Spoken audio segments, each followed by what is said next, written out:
اعوذ باللہ السمیع العلیم من الشیطان الرجیم بسم اللہ الرحمن الرحیم۔ السلام علیکم ورحمۃ اللہ وبرکاتہ۔ وفات عیسیٰ علیہ السلام کے ثبوت کے طور پر احمدیہ مسلم جماعت ایک حدیث پیش کرتی ہے جس کے مطابق نبی کریم صلی اللہ علیہ وآلہ وسلم نے فرمایا کہ ہر نبی اپنے سے پہلے نبی کی نصف عمر زندہ رہتا ہے۔ عیسیٰ علیہ السلام 120 سال زندہ رہے تھے، لہٰذا میں 60 سال کے سرے تک زندہ رہوں گا۔ یہ حدیث المعجم الکبیر لطبرانی میں درج کی گئی ہے۔ اس کے علاوہ یہ البیہقی کی کتاب دلائل النبوت میں ہے،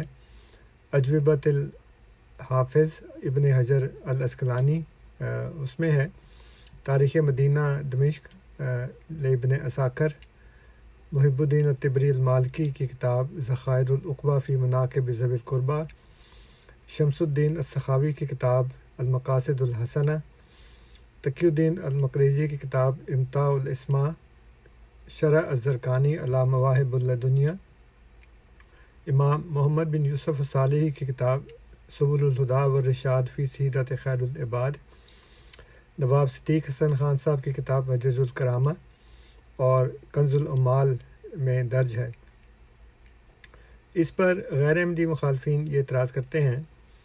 کہ اس طرح ایک طرف تو حضرت عیسیٰ علیہ السلام سے پہلے کے انبیاء کی عمریں ناقابل یقین حد تک طویل ماننی پڑیں گی، اور دوسری طرف سیدنا حضرت اقدس مسیح موعود علیہ السلام کی عمر نبی کریم صلی اللہ علیہ وآلہ وسلم کی عمر سے نصف یعنی صرف 30 سال ہونی چاہیے تھی، جبکہ ایسا نہیں ہوا۔ غیر احمدی علماء اس حدیث کو صحیح تسلیم کرتے ہیں، اس کے رجال کو ثقہ قرار دیتے ہیں، لیکن دلچسپ بات یہ ہے کہ احمدیہ مسلم جماعت کے اس حدیث سے اخذ کردہ وفات مسیح کے استنباط پر یہ اعتراض تو کرتے ہیں کہ چونکہ سیدنا حضرت اقدس مسیح موعود علیہ السلام کی عمر نبی کریم صلی اللہ علیہ وسلم سے نصف یعنی 30 سال نہیں ہوئی، اس لیے وہ نعوذ باللہ سچے نبی نہیں ہیں، لیکن حضرت عیسیٰ علیہ السلام کی 120 سال کی عمر میں وفات پر بات تک نہیں کرتے، گویا افتؤمنون ببعض وتکفرون ببعض کے مصداق آدھی حدیث کو مانتے ہیں اور آدھی کو نظر انداز کر دیتے ہیں۔ بہرحال اس اعتراض کا ایک جواب تو یہ ہے کہ بعد میں آنے والے نبی کی اس سے پہلے آنے والے نبی کی عمر سے نصف عمر ہونے کا یہ اصول احمدیہ مسلم جماعت نے وضع نہیں کیا، بلکہ یہ ایک صحیح حدیث کے مطابق ہے۔ دوسرا جواب اس کا یہ ہے کہ اس اصول کا مطلب یہ ہے کہ بعد میں آنے والا نبی اپنے سے پہلے آنے والے نبی کی کم از کم نصف عمر ضرور زندہ رہتا ہے، گویا کم از کم عمر مراد ہے، زیادہ سے زیادہ نہیں۔ مثلا حضرت عیسیٰ علیہ السلام کی عمر 120 سال ہے،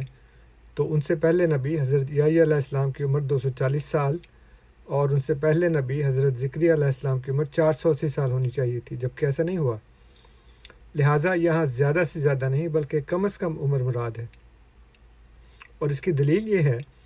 کہ قرآن کریم کے مطالعے سے معلوم ہوتا ہے کہ اللہ تعالیٰ انسان کو پختہ عمر میں رسالت و نبوت عطا فرماتا ہے، جیسا کہ اللہ تعالیٰ نے فرمایا سورہ یوسف میں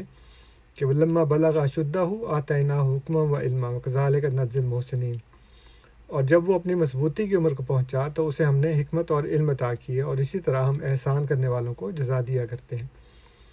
پھر سورہ القصص میں فرمایا وَلَمَّا بَلَغَ أَشُدَّهُ وَاسْتَوَىٰ آتَيْنَاهُ حُکْمًا وَعِلْمًا وَكَذَلِكَ نَجْزِي الْمُحْسِنِينَ، اور جب وہ پختگی کی عمر کو پہنچا اور متوازن ہو گیا تو ہم نے اسے حکمت اور علم عطا کیا، اور اسی طرح ہم احسان کرنے والوں کو جزا دیتے ہیں۔ تو سورہ یوسف میں حضرت یوسف علیہ السلام کے متعلق اور سورہ القصص میں حضرت موسیٰ علیہ السلام کے متعلق یہ بات ارشاد فرمائی۔ پھر اگلی آیت میں جو سورہ الاحقاف کی ہے، اس میں یہ بتا دیا کہ مضبوطی کی عمر سے مراد 40 سال کی عمر ہے۔ تو اللہ تعالیٰ فرماتا ہے حتیٰ اذا بلغ اشدہ وبلغ 40 سنۃ، یہاں تک کہ جب وہ اپنی پختگی کی عمر کو پہنچا اور 40 سال کا ہو گیا۔ تو ولما بلغ اشدہ سے مراد یعنی مضبوطی کی عمر سے مراد 40 سال کی عمر ہے۔ اب ایک نبی کو 40 سال کی عمر میں نبوت ملتی ہے، اور 40 سال کی عمر کو پہنچ کر نبوت ملنے کے بعد نبی کو اپنی صداقت ثابت کرنے اور پیغام پہنچانے کے لیے ایک عمر درکار ہوتی ہے۔ غیر احمدیوں کے مدارس کے نصاب میں شامل عقائد کی کتابوں میں نبی اکرم صلی اللہ علیہ وسلم کے دور نبوت یعنی 23 سال کو ایک سچے نبی کی صداقت کا معیار ٹھہرایا گیا ہے۔ اس لیے سیدنا حضرت اقدس مسیح موعود علیہ الصلوۃ والسلام کو لامحالہ کم از کم 63 برس کی عمر تک تو زندہ رہنا ہی تھا۔ اس لیے 30 سال والی عمر والی بات قرآن و حدیث کے علوم سے ناواقفیت کی دلیل ہے۔ اس میں ایک عارفانہ نقطہ یہ بھی ہے کہ سیدنا حضرت اقدس مسیح موعود علیہ الصلوۃ والسلام کی نبوت